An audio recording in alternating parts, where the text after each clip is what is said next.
एक मनुष्य शरीर का होना, हाड़ मांस का शरीर होना बहुत आवश्यक है। तो पितृ क्या करते हैं?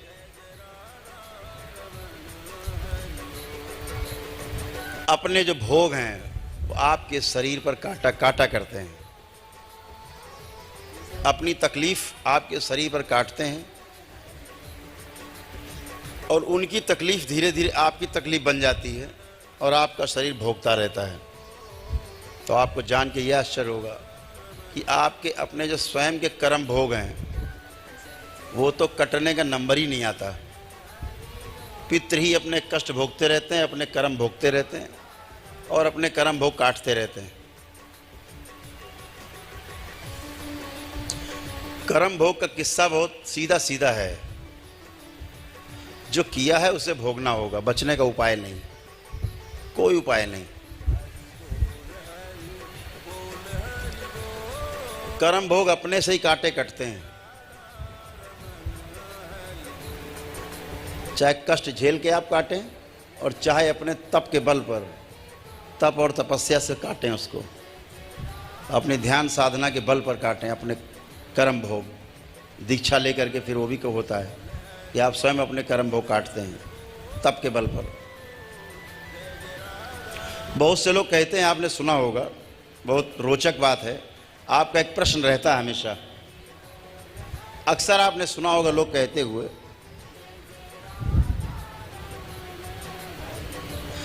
कि हम तो बहुत पूजा पाठ करते हैं,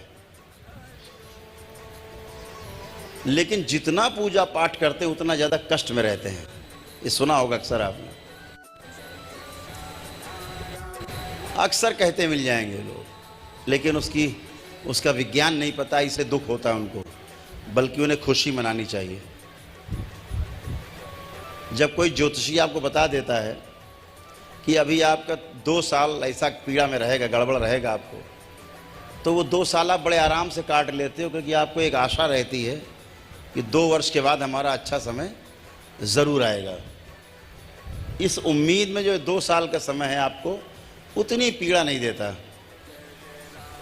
अगर आपको ये ना पता हो कि 2 साल बाद अच्छा समय आएगा, तो ये 2 साल का जो समय है ना पीड़ा का, ऐसा लगेगा 100 साल बीत के मर गए, बचेंगे नहीं है, तमाम तरह की बात आएंगी। तो जब जानबूझकर आपको पता रहता है कि ये हमें कष्ट आएंगे, तो भोगने में कष्ट नहीं होता। तो क्या होता है, क्या विज्ञान है, ज़्यादा पूजा पाठ करने वाले का कष्ट बढ़ने का जो विज्ञान है, बहुत बड़े पुजारी हैं, बोले बहुत पुजारी हैं बड़े, तो क्या हुआ, तो कष्ट बहुत आ गए। तो कर्म भोग काटने का उनको उपाय नहीं पता, तो कैसे आ गए? ईश्वर कृपा से आ गए वो कष्ट, कि इसी जन्म में आपके सारे कर्म भोग कट जाएं। इसलिए उठा उठा के जो आपके गंभीर समस्याएं हैं वो आपके सामने पूजा पाठ के जरिए आती रहती हैं, कि आप इनको इसी जन्म में भोग करके और अपने तपोबल से आगे जा करके और तमाम साधना करके, जप तप करके और 84 लाख योनियों के बंधन से मुक्त हो जाएं। नहीं तो अगर कर्म भोग बचे रह गए तो अगले जन्म में फिर भोगने आना पड़ेगा। इसलिए विज्ञान ये है कि बहुत पूजा पाठ करने वाला व्यक्ति अक्सर बहुत कष्ट में रहता है, क्योंकि इसके कर्म भोग आगे बहुत तेज़ी से आते कटने के लिए। कट जाएंगे तो आराम में आ जाओगे आप, या अगले जन्म में आपको कष्ट नहीं मिलेंगे, या अगला जन्म होगा ही नहीं अगर आपका अच्छा रहा, कुंडलिनी की शक्ति खुली। तो दरबार बहुत से प्रयास करता है कि आपकी तमाम समस्याएं जो हैं वो आपसे दूर जाएं, हट जाएं, ख़त्म हो जाएं। जैसे दरबार ने तमाम शक्तियां खोली, कुंडलिनी की शक्ति खोली। ये दरबार के जो बच्चे हैं ना, ये दरबार के बच्चे अनंत की यात्रा करते हैं। आपको पता नहीं होगा, बैठे हैं यहाँ मंच पे, अनंत की यात्रा करते हैं, जहाँ पर 1000 जन्म लेके नहीं पहुँच सकता आदमी। बाबा और माँ की कृपा से, भगवान भोलेनाथ और माता की कामाख्या कृपा से क्षण भर में स्वर्ग तक की यात्रा करके लौट आते हैं 2-4 मिनट में। सभी लोगों की यात्रा करके लौट आते हैं, स्वर्गलोक की नहीं। जो बड़े बड़े साधक, बड़े बड़े साधना करने वाले लोग जो बुद्ध हो गए, बड़े बड़े ऋषि मुनि कहलाए, वो काम में बच्चे दरबार के क्षण भर में निकल जाते हैं सर से ऊपर, और सब घूम घाम के आ जाते हैं 2-4 मिनट में। ये सब बैठे वीडियो बना रहे, भी घूम के आता है खूब ऊपर यात्रा करके। तो साधना की यात्रा है। आपके दरबार की कृपा है कि जब दीक्षा लेते हैं आप, तो ये भी चक्र आपके सारे खुलते हैं और सारे जो है आप यात्रा करते हैं अनंत की। फिर इन लोगों का दूसरे काम में मन नहीं लगता, कहते वही ठीक है, उधर ही जाना है। फिर तो आप अपने तप के बल पर अपने जो कर्म भोग हैं उन्हें आप काट लेते हैं, है?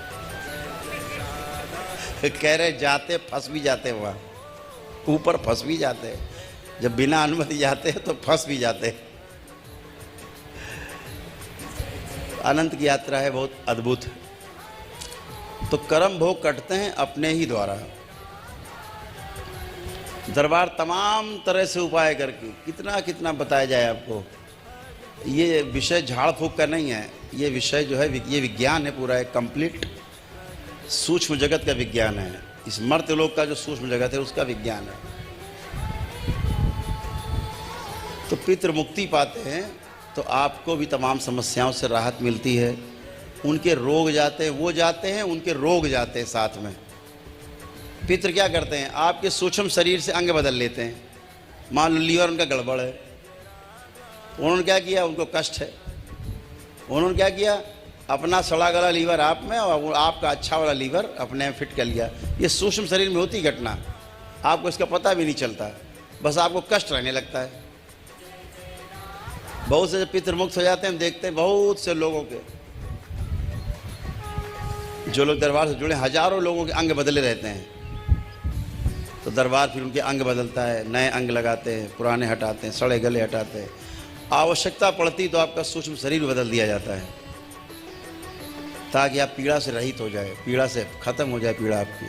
आप देखते हैं ना, सर्जरी होती खड़े खड़े, कि 1 मिनट में कि डॉक्टर कह रहा घुटने बदलवाओ तो 5 लाख लगेंगे, 7 लाख, लेकिन चल फिर भी नहीं पाएंगे, चीर फाड़ डालेंगे, असली घुटना निकाल के लोहा लंगड़ा लगा देंगे। दरबार क्या करता है, 1 मिनट के अंदर आपकी सर्जरी करके घुटने नए, तो क्या होता, तुरंत आप उठक बैठक करना, चलना फिरना, धनाधन सब फर्स्ट क्लास हो गया, अच्छे हो जाते हो। आते हैं कि रीढ़ की हड्डी की सर्जरी होनी है, डॉक्टर कह रहा है, रिपोर्ट लिए है, सर्जरी होगी। दरबार क्या करता है, 10-20 सेकंड में स्पाइन की सर्जरी और आप उठक बैठक, फर्स्ट क्लास, काम खत्म, कोई कष्ट नहीं।